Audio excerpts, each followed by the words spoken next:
Hello and welcome to the Single Girl's Guide to Life, your weekly guide to single life living in your 20s, 30s and 40s. I'm Chantelle, a single life empowerment coach, helping single women to embrace their single lives, to help them make new friends, to stop focusing only on getting themselves back into a relationship and making sure that they make the most of their single life right now. And this week's episode is a little bit of a curveball, because it kind of blends a little bit of one of the topics I don't necessarily talk about, but seem to be talking about more and more at the moment, and that is dating advice. As somebody that sits as a single life empowerment coach, and who sits and tells you that a relationship is not the thing that you need to be happy in life, it can contribute, it can enhance, but you can still be happy without one, I don't tend to pitch myself as a dating coach. However, I am talking about it more and more. I have my own experiences to share from and that I learn from, and some of you will have come across me because of the no contact series that I did on TikTok, for example, or just my views on being able to stay friends with exes and things like that. But primarily it's not something that I pitch myself on and make the predominant thing that I talk about, as I say, even though it's coming up a lot more. But it is something that I do read into and have listened to, and my knowledge around dating and relationships since getting divorced, I don't know how to quantify how much more I know and have learned about with regards to my own dating experiences and the things I've learned around connection, conversations, boundaries and more. But there's been a lot. And I don't want to just sit there and regurgitate the things that I learned from the books and the things that I hear, the things I experience. It's kind of a combination of them all. But there's also these things where I've realised that certain things I've read I don't agree with and don't believe in and don't think are correct. And I also think there are pockets of places that people might be overlooking as to where to get good dating information from. And it's this idea, this teacher in me, for this episode, that wants to allow you to be able to find good dating advice for you.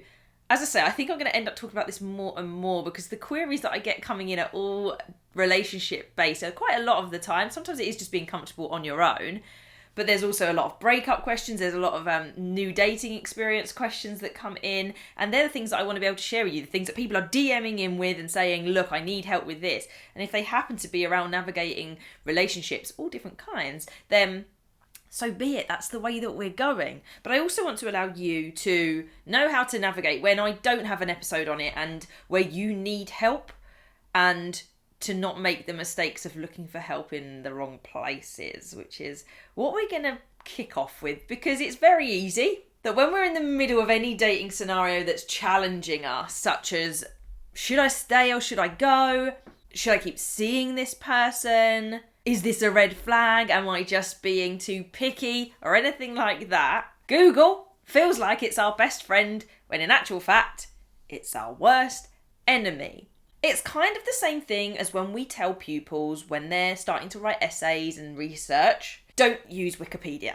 Hopefully you know why not to use Wikipedia, but in case you don't, the reason that we say not to use Wikipedia is because of the open source nature of it and the fact that anyone can go in, edit an article, and it can be inaccurate information.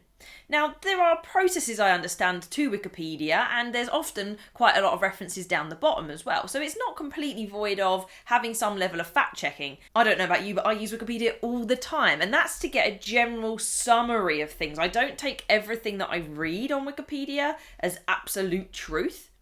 But I will use the links at the bottom to then read further around the subject rather than just getting the summary. Or if I just need a quick update on the vague idea, Wikipedia's great. But to actually base full arguments only on the information that you found would be wrong. And the same goes for any advice that you read. For example, there was the article that I've mentioned before, which was about Single Lonely Men by Dr. Greg Matos, and people didn't like that whilst he was a doctor, he presented an opinion piece, and I still agreed with what he said, in my opinion, and people didn't like that. They felt like I'd shared that information. It's an observation. It's something that I have noticed too, that women have higher standards now and seem to be demanding more from men, and I'm not sure the skill level is there from my own experiences and from what people are telling me too. Is it scientific in approach? No. So as someone that's reading that information online, whether it's the article, whether it's seeing my podcast part that relates to that, anything that I present, anything that you read, anything that you see, hear, or anything that needs critically assessing as to, do you trust what this person says? Does it need to be scientific in the approach? Because not everything that we come up with as an idea can be scientifically proven, or we don't have the means to scientifically prove every minor thing that we decide to believe in. Because for many things that we can scientifically prove, there might be an anomaly or an exception. And whilst that means it isn't the general trend, that doesn't mean that it's not true in some cases. The book, The End of Averages, goes into this concept around if you try to average everything and you have this average thing, no one fits the average. They did that with body measurements, basically. They were trying to find, I think it was average Norman and Norma. Let me find this bit. Tell me it's one of the bits that's got a tab on it. Here we go. Norma. So here's the end of average, just to go into this very specific thing. Norma was a figure designed based on data collected from 15,000 young adult women to create this average figure of the typical woman, the ideal girl, as they called it. So once they had these measurements, they then ran a competition to basically see if they could find a Norma that fitted these. And being an average, you would think, yeah, surely a few people fit that category. Well, it turned out that of the 3,864 contestants, less than 40 of them were average size, so related to this Norma, on just 5 of the 9 dimensions. Not even all 9 dimensions. Not even the winner. This idea that all information applies to all of us at all times, to me, feels wrong. Based on things like that, and again, I haven't scientifically proven this. You can sit here and reject the idea of what I'm pitching to you right now, and that is entirely your choice. You choose to listen to this podcast for whatever reason. And I am obviously delivering this information to a particular person that I have in mind, that I am making assumptions about of their life and their experiences, because I have to talk to someone. I can't always speak to everybody. So you're doing the same when you're reading things that you Google. Not everything that you Google, particularly dating advice, is going to suit you. And you're looking for the alignment. You're looking for the people that you trust and for the places that you want to go to. Because the danger with Google is that you soon end up on Reddit or Quora. And whilst, again, I have found valuable information in these things, I have to be aware that that is completely open to anyone to give their opinion. And there are a whole load of people on this earth that I know I do not have the same opinions with. For example, some people would never ever have approved of the idea that I left my marriage and will still stick with that to this day. There will be other people that are deeply disappointed and shocked that I could leave a full-time job that was as secure as it was. They do not have the same belief systems as me. That's okay. But that means that those people that don't have the same values and the same way of thinking and so on get to answer these questions, rightfully so. Free country is the kind of concept. Say what you like. But it doesn't mean that we're all going to act in the same way and that that advice is good for you. And we also have to then be careful of the flip side of confirmation bias, which is where you seek out only the information that agrees with what you think and you disregard anything that you don't agree with or believe in, which is real hard to do. It's a bit like religion or spirituality. People could present science that suggests it's not true, but we've still got people in this world that choose to believe that. I like to believe in the universe and the operation of things working behind the scenes. Someone could sit there and prove the science behind that and tell me that that's not true. But I like the idea of faith, and I like that pushing me through life sometimes. It's not a really religious faith. It's just a faith in that there's something going on and the world is a positive place and good things can happen and anything bad is just something to get through and to learn from. And you're allowed to disagree with me too. So the problem with dating advice is obviously Google's a very easy place to go, particularly if we don't then have the people to talk about it with. And then we come on to this other element where we might be going wrong with who we're asking for advice from, because whether it's advice we asked for or unsolicited advice, sometimes we think that our friends are good measures of the people that will be able to give us good advice. Now there's kind of 2 categories, but the same thing applies as what I just said. First category is those that are in relationships. We've tended to find that People that are in relationships soon forget what it was like to not be in a relationship and the dating experience and how disencouraging, how demotivating and how rubbish it can be. And it all becomes suddenly very cliche in the advice they give you because it's like it just magically happened for them. And there's a naivety around that. Like when you know, you don't. You knew until you didn't know. But in your case, you've been able to know they were the one because it's been okay and it's worked out. We've also got this issue around COVID. A lot of people that have been in long-term relationships now were dating in a different time. And pre-COVID dating, apparently, because I wasn't there much, compared to post-COVID dating is very different. And there seems to be a lot more of a casual approach. There seems to be a lack of commitment coming through. Again, not scientific, just something that has been reported to me a number of times. But they're the kind of themes that we're noticing. So those in relationships may or may not fare that well in giving you advice and ideas. On the flip side, though, those that aren't in relationships might not necessarily be the best ones either. Yes, they might be going through similar things to you and they might be able to understand where you're coming from more, but with some of them, and no disrespect to anyone listening to this podcast, because chances are you're listening and you're single, but some people that are dating and not having success with it are doing so because they're doing all the wrong things and they can't look inward and take responsibility. It is always something the other person did. It is always the fact that that person let them down and that person treated them badly. And I would question that if that is a repeating pattern that you keep seeing, that you're attracting the wrong type of guy, then something needs looking at. And some people in the dating pool, on both sides, male and female, in the same way it was spoken about in the Single Lonely Men article, is that the work isn't being done.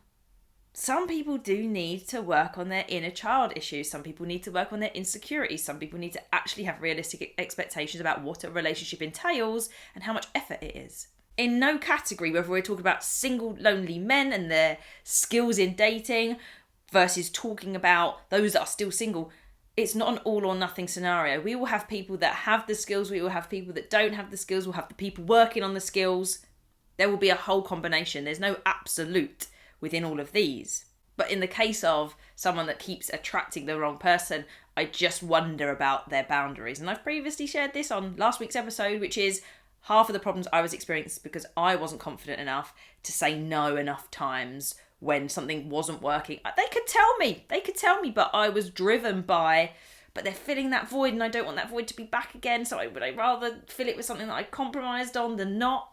And I'm glad that's got out of my life because I now qualify much better candidates for dating than I did before necessarily. And I get rid of people quicker if they show that they're not the right person. And that's not harsh or brutal.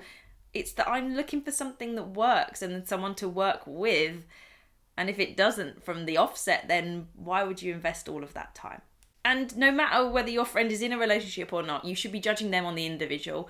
Are they able to make space for you? Because sometimes with the advice element, the what would I do in your shoes question is really hard because you operate from a different place to the what would I do in your shoes. This recently came up in a conversation with myself and a friend, and it's hard because when I put myself in their shoes, this was around, I know I would do something different to them.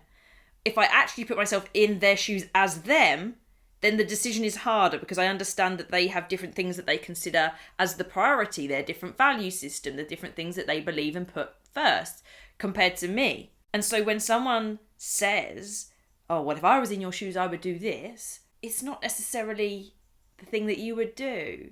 And that's where we can sometimes become confused. We can feel conflicted because someone else told us they would do something different. And then we start to doubt ourselves and then we don't take any action at all. And then we're stuck and we end up hating the experience because we didn't know what we were meant to do. Well, there wasn't any, you were meant to do this because what one person did is not necessarily going to be the right thing for you. And only you can make that decision. And it takes a lot of inner work, but I think there's a place where you can start reading things to be able to consider what it is that you want to do and how to approach dating and what you're willing to accept and not willing to accept. The information and the advice that I give on here is intended to be taken in an objective manner. I speak generally from my own experiences and reading. And I share with you the bits that I think will make sense to you and help you because they helped me. Will it work for you the way it worked for me? Maybe, maybe not. We are different people. But you can start deciding what information you take and how you use it.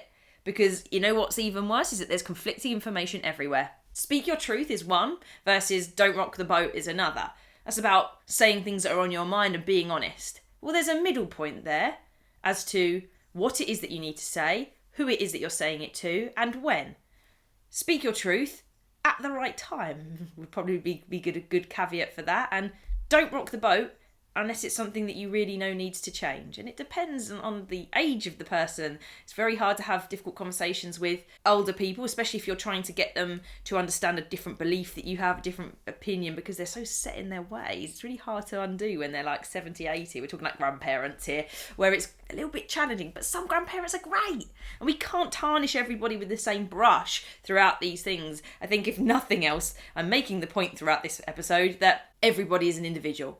And the information that you decide to consume and pay attention to, and that combination of all the information, is entirely unique to you. No one could look at what Steve Jobs did in building Apple and all the other people he had around him, take that and replicate it, because it would not be the same, because he was the unique part to that, or at least one of the very unique parts to it.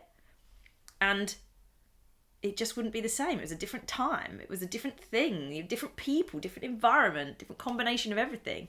It's the same for dating. However, I have developed what I believe to be my beliefs in dating, my approaches, and now the things that I continue to practice as I date from a number of key sources.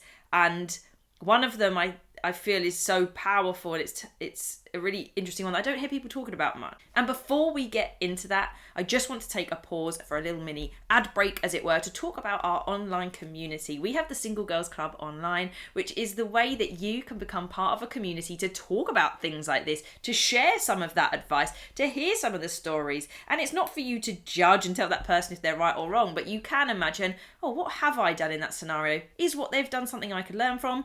Or is there some advice that I can give because I was doing exactly the same as that person there? And even then, sometimes it won't go in because they're in the middle of having their own experience. But it is the place to connect with other single women, to get that online support through discussions that we have on discussion boards and via our Zoom meeting. And it is what supports and keeps this podcast going. So if you want to join in with a group of single women to share the challenges of single life and celebrate single life together, then head to the description and sign up now. But back to our episode today. Let's start with the first one. The first one is your self-help and dating gurus. I have found a particular group that I love and listen to, and even when I love and listen to them, there are some things I have to reject because I know my personality type or the way that I see dating or the way that I know I react doesn't quite fit some of that. Now, if you've listened to this podcast any length of time, you will have heard many names repeating, and those names include Matthew Hussey, Stephen Bartlett, Jay Shetty. They're the big three, I think, when I think about relationships. And one of them is known as a dating coach. I wouldn't say that Jay Shetty is necessarily dating based, although he has got a new book coming out which is all about love, which I find fascinating because he started more and still focuses in on purpose, but within his podcast episodes there are a lot of elements of relationships in there, and he talks about his experience with his wife. And then Stephen Bartlett too, Diary of a CEO is his podcast, and that's for business people, but the way that he talks about relationships and his learnings around it as a now 30-year-old man is really interesting and insightful. And there are other people that I've heard snippets from, such as Mo Gaudat. You'd have heard a few episodes back that he kind of featured a few times because of what I'd heard recently. You've got Brené Brown. Again, I don't think she necessarily focuses in on purely romantic relationships and dating by any means. She kind of talks about connection to other humans. And sometimes even I get information from someone like Simon Sinek, who is all about, generally, leadership and teamwork. But it overspills because there's overlapping pieces. Even within those people who I admire and respect because I appreciate what they say, I believe what they say to be true, verified through my own experiences and just the impact that they might have had through the words, through the experiences that I've gone through. I'm certified through Jay Shetty's coaching school, so that's a big impact on what I do and why I'm here today. sometimes the things they say I notice conflict with each other, or that, as I mentioned, it's just not for me because I am different to the person that they're speaking to. They've probably got, like I speak to a couple of people that I imagine in my mind, they're probably speaking to a particular kind of person, and sometimes that person is not me. Sometimes I realise that I'm like, I just don't agree. But then I appreciate that about the whole thing, because what they say I don't have to agree with. What they say is for me to think about and consider, do I agree with that? And do I want to adopt that in my life? Do I want to try it? Anything that they suggest or say to do, I can try and decide it's not right for me. And this is what personal development is about. It's not about learning it all and feeling like you know it and can quote everyone. You know how much I struggle with quotes on a good day.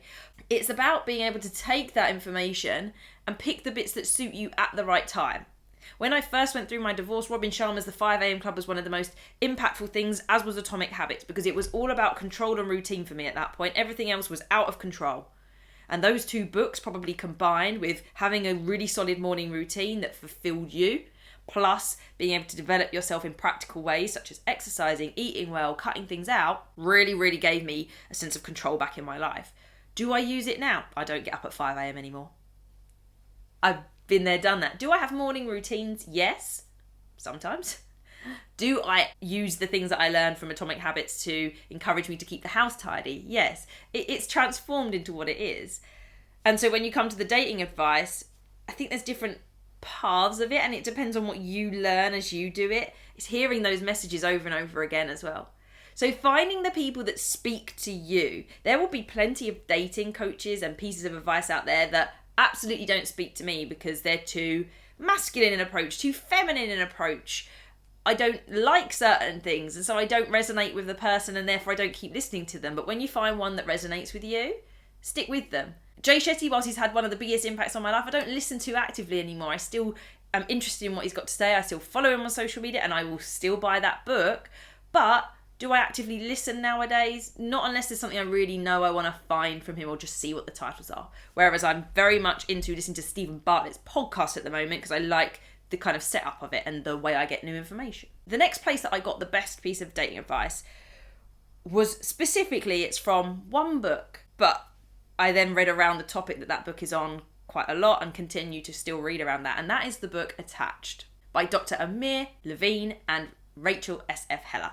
And that is all to do with attachment styles. Now, some people don't like the labelling of I have an anxious attachment style, I have an avoidant attachment style. Firstly, because labels feel like they define us and put us in a box. I am a person that thoroughly loves labels and boxes. I like the idea of there being these things because it allows me to understand them more. It's a bit like when you don't have an illness that's been diagnosed, but once it's diagnosed, you feel more okay about it because there's a whole load of stuff you can read about it. There's reasons for it. You start to understand it more, and I like that. I'm also glad that attachment styles can change and you can move from feeling anxious to secure. It's lovely and comforting to know that. And if that hadn't been the case, oh well, I'd have to live with the attachment style I have. But in this case, what a touch. I can change it if I put enough work and time and effort into it. But to me, attachment styles has allowed me to disregard some of the previous advice I was talking about, because the book specifically goes into this idea that modern dating advice might not apply. Explicitly somewhere in there kind of conveys that message, because one of the advice things that I've heard from some of the big people in that space is you kind of match the energy of texting. So if they don't text you for half an hour, you don't text for half an hour. If they don't text you for a day, you don't text for a day. For someone that believes and identifies, if you want to call it that, as having an anxious attachment style, I do see that as part of my identity and personality when I'm in relationships. Playing that game, because as far as I'm concerned it is a game, sends me wild. It does not help me in any way at all. And I can see the advantage to matching that energy level and that reciprocation. It's almost like a boundary. For me, it's not right. It does not work. And understanding and having that encouraged element of deciding what works for you and understanding that you aren't being needy by communicating your needs and feeling demonized about having those needs isn't a problem. And so that book, it regularly comes down because I'm learning about it. I navigate it as I date, and obviously I take breaks from that from time to time. but it's one of the most powerful books for learning about it. Annoyingly for it, it doesn't have the fourth attachment in it, which is fearful avoidant, which is the mixture between anxious and avoidant, which sometimes I contemplate if I am or not. But I don't have enough literature on that one to know. But to me, that empowerment of understanding that it's not all for you, and for learning about the attachment style in general, has then allowed me to navigate dating in my own individual way, and it's a combination of those things there. And lastly, and this is one of the biggest ones, and I think is the one that I was talking about that is massively overlooked, and that is looking towards the community and literature around polyamory. Now, polyamory is not something I've spoken about on this podcast, and it's not on many podcasts, but I heard Simon Sinek talking about it on Stephen Bartlett's Diary of a CEO podcast the other day. And it fascinated me that I hadn't really ever delved into it because I'm still learning about some of the concepts, but I have learned an incredible amount from a couple of sources. Now, one of them, you could go, well, they're technically a guru because there are people that got podcasts, there are people that talk about things. But I think specifically I wanted to highlight the polyamorous community because it's not just this podcast that does it. But there is a podcast called Multi-Amory. It's hosted by 3 people called Dedica, Jace and Emily. And I've listened on off to that podcast for a long time because they go into relationships of all different formats. So yes, they will talk about polyamory is the umbrella term for any relationship that involves more than 2 people, essentially. And you have the wide variety of open relationships versus ethical non-monogamy. You have nesting partners. You have casual setups. There's so much. Polyamory is a very big umbrella term, and I know that it's something that people can find a frustration in dating because it's coming up more. And sometimes the idea of being poly or practicing polyamory is taken the wrong way by certain people that aren't really part of that polyamorous community. They're using the word to be non-committed and don't actually practice the skills that I have observed the polyamorous community practicing, sharing, and talking about. So the Multi-Amory podcast goes into so much relationship dynamic elements, whether that's just being in monogamous relationships or in the polyamorous setups that they have been or are in. And then there's all of the communities and literature around it, because it seems when you're navigating multiple relationships, the onus on being able to manage those relationships effectively is even higher. Because imagine having the relationship anxiety at the start of a relationship and also then having to manage feelings of jealousy and the insecurity that can come up when there is a second dynamic going on. And for some people that would absolutely be I'm ruling it out, I never want to engage in that kind of relationship myself.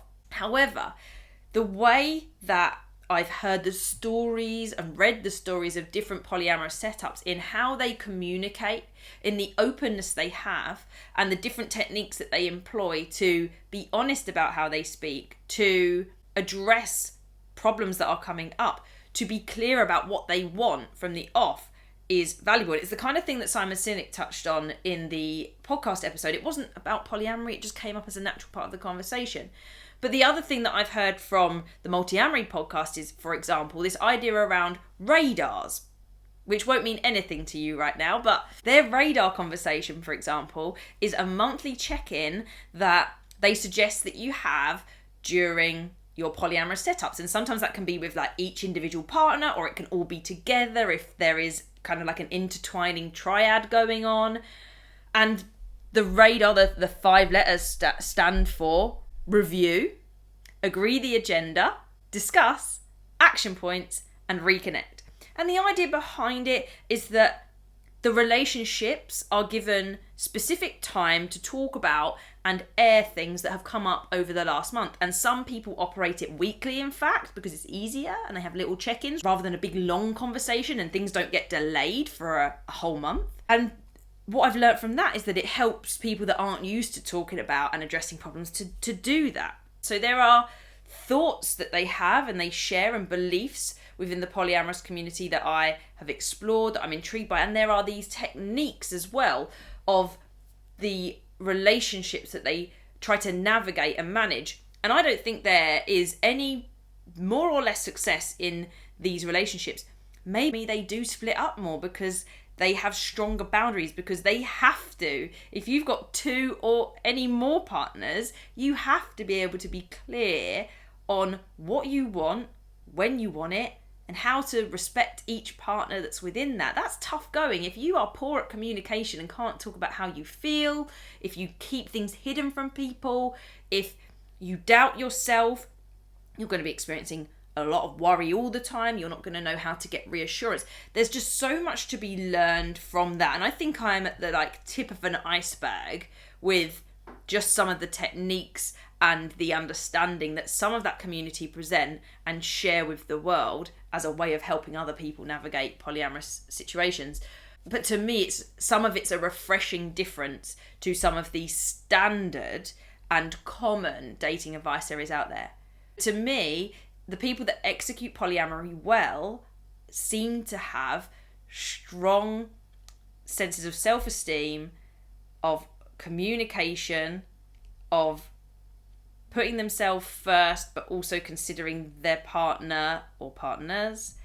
And that's not easy. If someone's doing it with some level of success that they deem success, then there must be some stuff to be learned there. And it's been a pocket that I read more and more about, and it's informed some of the way that I communicate. It's not exclusive to the polyamorous community. It just seems like they're talking about those things more. It's a very open and accepting environment, which I wish the world was just more like. Accepting different people, accepting different relationship setups, accepting different ways to date, accepting different ways of communication, accepting when things don't work, accepting that things can escalate and de-escalate. That's my observation of it. And it's something that you might just look at, not as a lifestyle for you, but for the skills that they develop based on having multiple partners, and how that then could help you in any relationship you have, through dating, through communication. Just because it comes from a place that doesn't quite align with you and what you believe and what you want, doesn't mean that that information isn't valuable and can have an impact.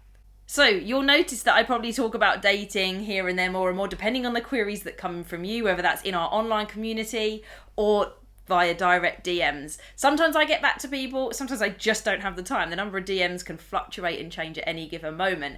But there will be a place for talking about dating on here, because I know that it's something people want. And there is a time at which you have been single for long enough that you realise that you are ready to date again, that you want to do that again. There is definitely a period of time that almost should be devoted to establishing yourself and being single. But there is a really conscious time where you aren't seeking a relationship because you just want to fill a void, but you're actually like, I'm ready to do the work because it's going to bring up more triggers in me and it's going to bring out some new stuff that I didn't know was there. And then you're ready to go, but now I'm ready to build a relationship for the future that looks this way, and this is what I want. And it's navigating the dating landscape, which comes with its challenges, and taking the advice of the people is a learning curve for all of us when we dip our toe back into the dating pool and decide we're going to do it. But who you listen to and how you approach it and the journey that you have within it can be made easier if you are careful about what advice you listen to, what skills you're actually trying to develop, and how you understand yourself as a person too. Let me know if you have any pockets of other places that you get your dating advice from, or if there's just certain things that I've said that you love. People tell me that I've said things all the time and I forget that I've said them, whether they're my original thought or something that I've shared that I've also found out about myself. But I would love to hear from you. And if you have enjoyed this podcast episode, then please give it a star rating on Spotify or a star rating and review on Apple Podcasts. And if you really want, share this episode to your Instagram story and let other people know about it too. Until next time, everybody, keep celebrating single life together.